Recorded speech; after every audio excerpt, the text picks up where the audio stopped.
Christmas Eve felt colder inside than out. The kitchen smelled like cinnamon and baked ham, but the warmth stopped at the doorway. My mother adjusted the ivory tablecloth while my father laughed too loudly with guests in the dining room. I reached for a plate near the counter, and she turned sharply. "You're not staying for dinner, are you?" Her tone was light, almost casual, but it sliced through me like glass. She didn't wait for my answer. "We're trying to keep things positive this year." My throat tightened. I forced a smile, grabbed my coat from the hook, and said quietly, "Merry Christmas." Nobody followed me out. I sat in my car for 10 minutes, hands shaking on the steering wheel, watching snowflakes melt against the windshield. Then I pulled out my phone and made one call that would change everything. My college mentor answered on the third ring. "You still writing?" she asked. I wiped my eyes and said yes. The next morning, I woke up to 17 messages. Screenshots flooded my phone from old classmates and distant cousins. My parents had posted on Facebook about their successful son and their unfortunate daughter who never quite found her way. They used my full name, my photo from 3 years ago, my story, twisted into public pity. "We pray she finds direction someday," my mother had written with a praying hands emoji. The comments were worse. People I hadn't spoken to in years chimed in with sympathy or judgment. "So sad. She had so much potential." One person even asked if I needed help finding work. My chest burned. I took screenshots of everything, saved them in a folder, and titled it Receipts. Then I deactivated my account. They wanted me to be their cautionary tale. I decided right then I'd write my own ending instead. It hadn't always been this bad. Growing up, I thought every family worked this way. My brother got the college fund, the new car, the family pride. I got lectures about being practical. When I sold my first short story at 19, my father asked if it paid in exposure. My mother sighed and said, "Maybe you should consider nursing school." At family gatherings, they introduced my brother as the engineer and me as still figuring things out. I worked 2 jobs through college. I skipped holidays to cover rent. I still sent them money when they asked. But every milestone I reached, they turned into a joke. Every dream I chased, they called naive. I thought if I just worked harder, proved myself more, they'd finally see me. I was wrong. Some people don't want you to succeed. They need you to fail, so they feel justified. The breaking point came after my divorce. My ex-husband left me for someone younger, someone who didn't have her head in the clouds, as he put it. I was devastated. 2 weeks later, my parents invited him to Thanksgiving dinner. Not me. Him. When I called my father, confused and hurt, he said calmly, "He's still family. You're complicated right now." I hung up without saying goodbye. I sat on my apartment floor that night, surrounded by half-packed boxes, and realized something crucial. I had been begging for crumbs from people who would never feed me. I had spent years trying to earn love that was never mine to earn. The next morning, I called a moving company. I packed everything I owned into one small truck and drove 3 states away to Asheville. No plan. No safety net. Just me, a laptop, and the stubborn belief that I deserved better. Asheville was quiet and unfamiliar. I rented a tiny apartment that smelled like old carpet and leaking pipes. The walls were thin enough to hear my neighbor's television at night. My bed was a mattress on the floor. My desk was a folding table from a thrift store. Rent was $820 a month. After bills, I had $214 left. I ate rice and canned beans for weeks. But for the first time in years, I felt light. Nobody here knew me as the disappointment. Nobody pitied me or made me the punchline. I started taking ghostwriting jobs online, the kind nobody wanted. Memoirs for retired executives. Self-help books for influencers. The pay was low, but it was mine. I wrote late into the night, fueled by cheap coffee and spite. Every rejection made me work harder. Every insult from my past became fuel. I wasn't running away anymore. I was running towards something. That first Christmas alone, I called my old college mentor. Her name was Claire, and she worked as a senior editor at a publishing house in New York. We hadn't spoken in 2 years, but she remembered me. "You still writing?" she asked warmly. I told her everything. The divorce, the move, the ghostwriting gigs. She listened without interrupting. Then she said, I have a project. Celebrity autobiography. 6 months. $140,000. You interested? My hands went numb. Yes, I whispered. She laughed. Good. I'll email the contract tonight. When I hung up, I sat in the dark for a long time, staring at the flickering streetlight outside my window. That call didn't just save me financially. It reminded me that someone believed I was worth betting on. I signed the contract at midnight and cried for the first time in months. This time, they were good tears. Claire suggested I use a pen name. Keeps things clean, she said. You can write without baggage. I chose E. Harper. Simple. Anonymous. Freeing. Under that name, I ghostwrote 3 bestsellers in 4 years. Memoirs that hit the New York Times list. Self-help books that sold millions. Nobody knew E. Harper was the failed daughter from a small town in Ohio. Nobody knew I was making 6 figures a year, while my parents told everyone I was struggling. The anonymity was intoxicating. I could be anyone. I could succeed without their shadow. My accountant called me one afternoon and said, You're set for life if you're smart about this. I laughed. I had been smart about everything except family. Now I was free to be smart about that too. I started saving, investing, planning. And then one evening, scrolling through real estate listings, I saw it. The house. Their dream house. My brother sent me a video around that time. He didn't mean to hurt me. He thought it was funny. It was from one of my parents' garden parties. The camera panned across their backyard, guests laughing, wine glasses catching the sunlight. Then my father's voice rang out clearly. Our daughter? Oh, she's probably still renting somewhere. You know how writers are. Laughter erupted. My mother chimed in. We tried to help, but she's stubborn. Some people just don't want to be saved. More laughter. I watched the video 3 times. Then I saved it. I didn't cry. I didn't call them. I didn't defend myself. Instead, I opened my laptop and checked my bank account. Then I smiled. Let them laugh. They had no idea what was coming. The best revenge, I'd learned, wasn't anger. It was success they couldn't deny. And I was about to serve it on a silver platter. The house appeared in my feed like fate.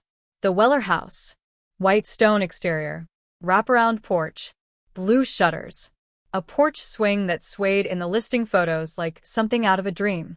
My parents had driven past it every Sunday after church for as long as I could remember. My mother used to slow the car and sigh. One day we'll live there, she'd say wistfully. My father would nod. When we retire, that'll be ours. They talked about it at every family dinner. The kitchen they'd remodel. The garden they'd plant. The parties they'd host. It was their ultimate symbol of success. Their proof that they'd made it. And now it was listed for $1.3 million. I stared at the screen for a long time. Then I picked up my phone and called my realtor. I want to make an offer, I said. Full asking price. Cash down payment. She hesitated. That's a big commitment. I smiled. I know. I wired $260,000 the next morning. My hands didn't shake. My heart didn't race. I felt calm. Focused. When my realtor called to confirm the offer, she asked what name to put on the paperwork. Use my pen name, I said. E. Harper. She paused. Are you sure? This is a big purchase to keep anonymous. I was sure. The sellers accepted within 48 hours. They had no idea who E. Harper was. Neither did my parents. Nobody in that town knew the failed daughter was about to own the house they worshipped. I signed the closing documents in a quiet office in Asheville. The notary congratulated me. I thanked her and walked out into the bright afternoon sun. For the first time in my life, I felt powerful. Not because I had money, but because I had taken control of my own story. And theirs was about to change too. I spent the next 6 months renovating. I hired the best contractors I could find and told them exactly what I wanted. Granite countertops. Hardwood floors refinished to a honey glow. A 12-foot Christmas tree spot in the foyer. Vanilla-scented candles by the fireplace. Every detail matched how my mother used to describe her dream home. I wasn't mocking her.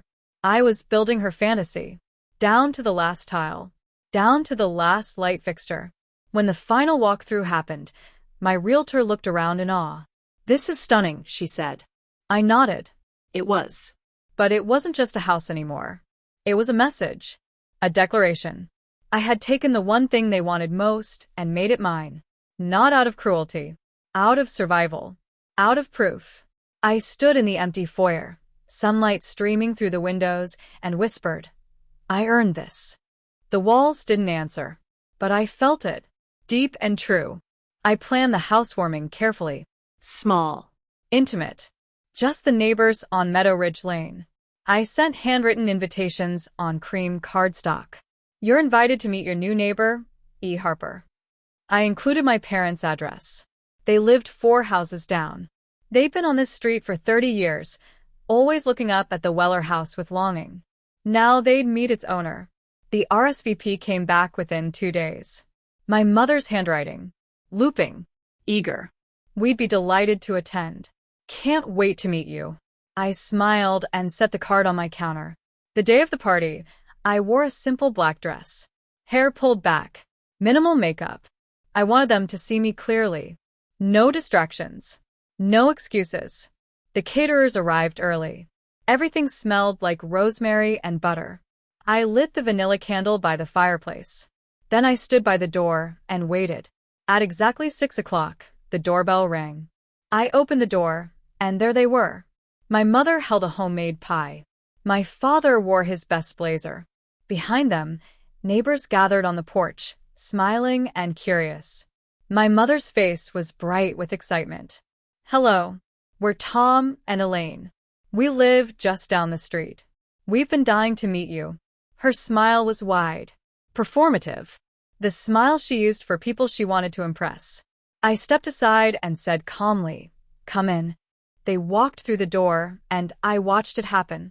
The exact moment recognition hit. My mother froze mid-step. The pie nearly slipped from her hands. My father's mouth opened slightly, then closed. He touched my mother's elbow as if to steady himself. "Welcome," I said, in the same polite tone she'd used years ago when she told me I wasn't welcome at Christmas. I met her eyes. "You remember your daughter, right?" Silence. Heavy. Thick. Suffocating. The neighbors glanced at each other, confused. Someone coughed. My mother's lips moved, but no sound came out. For a long moment, nobody spoke. The neighbors shifted awkwardly, wine glasses half raised, unsure whether to enter or leave. My mother finally found her voice. It came out small, fragile. "You bought this?" I nodded slowly. "No," I said quietly, but clearly enough for everyone to hear. "I earned it." My father's face turned gray. He looked around the foyer like he was searching for proof this was some kind of joke. The marble tiles, the chandelier, the custom woodwork. All of it real. All of it mine. My mother's eyes filled with tears, but she blinked them back quickly. She straightened her shoulders and forced a smile. "Well, this is quite a surprise." I gestured toward the living room. "Please, come in." "Dinner's almost ready." The neighbors filed in, murmuring politely.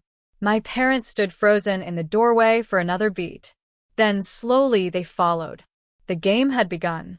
Dinner was polite but tense. I played the perfect host. Poured wine. Passed appetizers. Smiled at the right moments.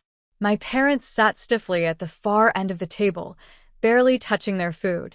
Every time someone complimented the house, I thanked them graciously. Every time someone asked what I did for a living, I said, "I'm a writer." My mother flinched each time. As dessert was served, I stood and retrieved 2 envelopes from the sideboard. I walked to my parents' end of the table and placed them gently in front of their plates. "I thought you might want these," I said. My mother looked up at me, confused. My father didn't move. "Open them," I said softly. My mother's hands trembled as she lifted the first envelope.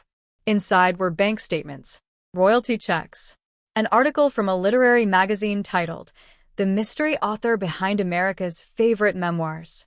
My name, highlighted in yellow. My father opened the second envelope. Inside was a printout of their Facebook post, the one where they called me a failure. My mother's face went pale.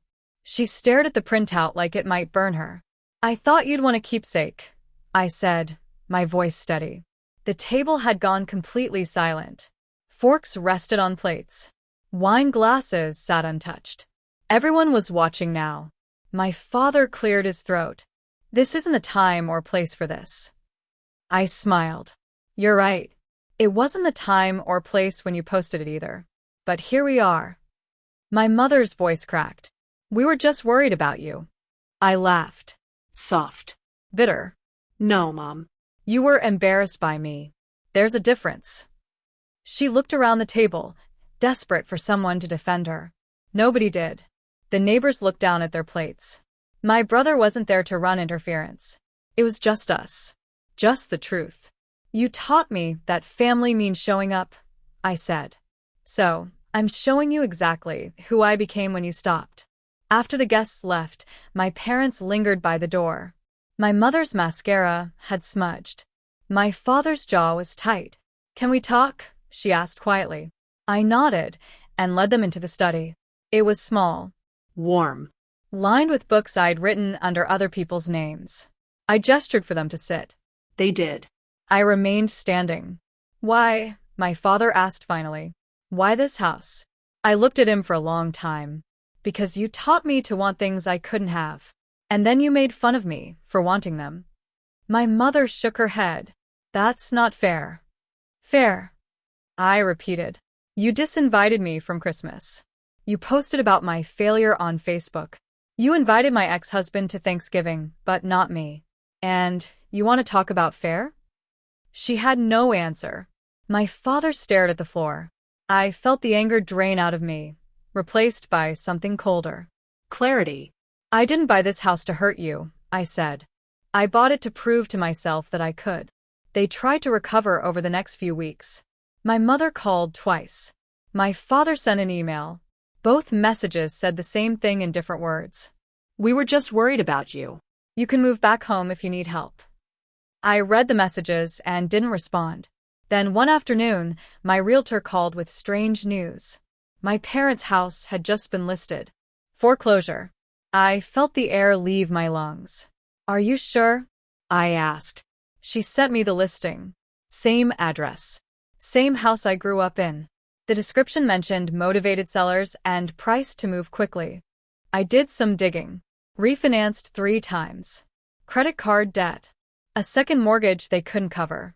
They'd been living beyond their means for years, propped up by appearances and borrowed money.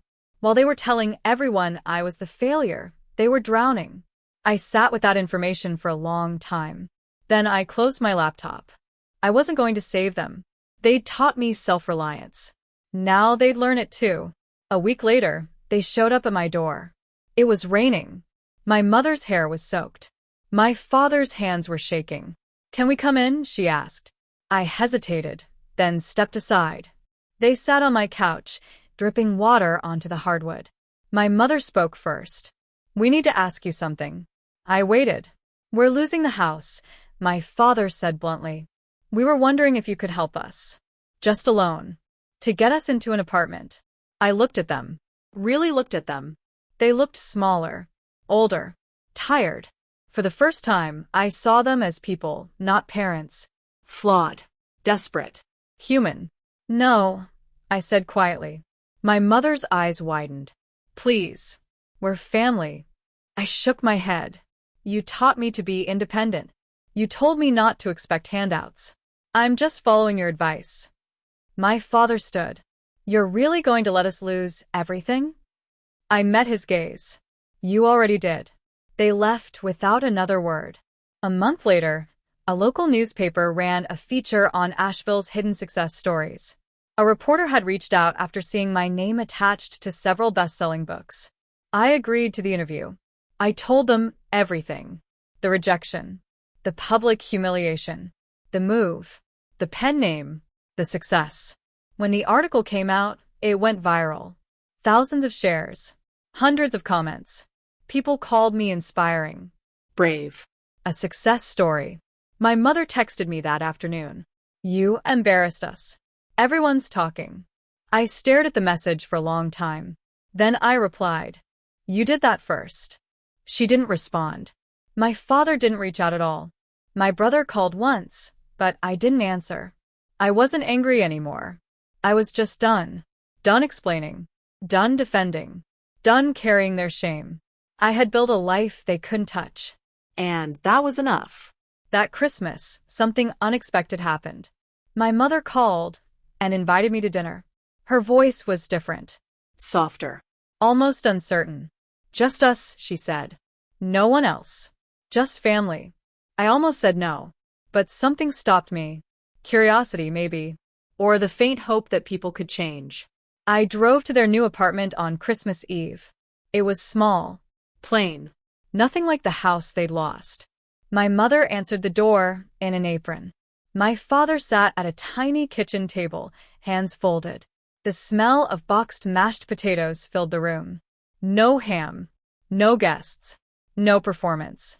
Just them. We ate in silence for a while. Then my mother spoke. We're proud of you. I looked up, startled. She wasn't smiling. She wasn't performing. She looked tired. Honest. We should have said that a long time ago. My father nodded. He didn't say anything, but he didn't argue either. For once, there were no jokes. No jabs. No comparisons. Just quiet acknowledgement. Before I left, my mother handed me an envelope. I wrote you something, she said. I didn't open it until I got home. Inside was a photo of me as a child, sitting on the front porch of their old house. I was smiling, gap-toothed, unaware of the disappointment I'd become. Beneath the photo was a handwritten note. You were never the failure. We were. I read it 3 times. It wasn't an apology. Not fully. But it was something. Acknowledgement. Regret. A crack in the armor they'd worn for so long. I folded the letter carefully and placed it in my desk drawer. I didn't forgive them. Not yet. Maybe not ever. But I stopped carrying their shame. I stopped letting their words define me. I had spent years trying to prove I was enough. Now I knew I always had been. They just couldn't see it. And that was never my fault.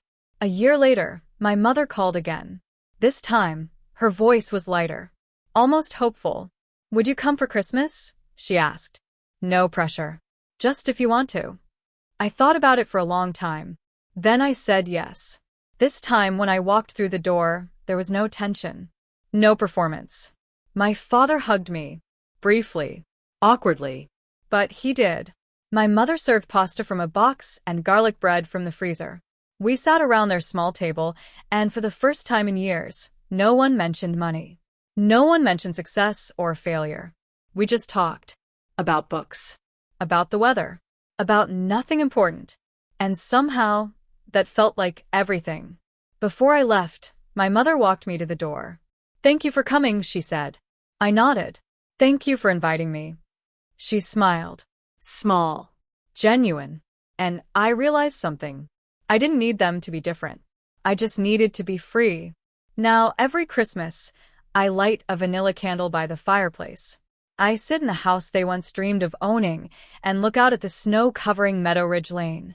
The house doesn't feel like revenge anymore. It feels like peace. My parents visit sometimes. Not often, but enough. We're not close. We may never be. But we're no longer enemies. I learned something through all of this. Success isn't about proving people wrong. It's about proving yourself right. It's about building a life that feels true, even when no one's watching. My parents couldn't see my worth, but I could. And in the end, that was the only opinion that mattered. I whisper into the quiet room, Merry Christmas to me. And I mean it. Fully. Completely. For the first time, I mean it. I am not the failure. I never was. And neither are you. Sometimes people ask me if I regret buying the house. If it was worth it. I smile and say yes. Not because of what it took from them, but because of what it gave me. Proof. Confidence. Freedom. The house was never about them. It was about me. About reclaiming the dreams they told me were foolish. About standing in the place they said I'd never reach. I don't live in the past anymore. I don't replay their words or wonder what I could have done differently. I wake up every morning in a home I built with my own hands, my own words, my own will. And that is enough. More than enough. If you're reading this and you feel small, if someone has made you believe you're not enough, hear me clearly. You are. You always have been. Their doubt is not your truth. Their limits are not your ceiling. Build your own house. Write your own story. And when they finally see what you've become, smile. Not because you won, but because you were never playing their game to begin with. You were always playing yours.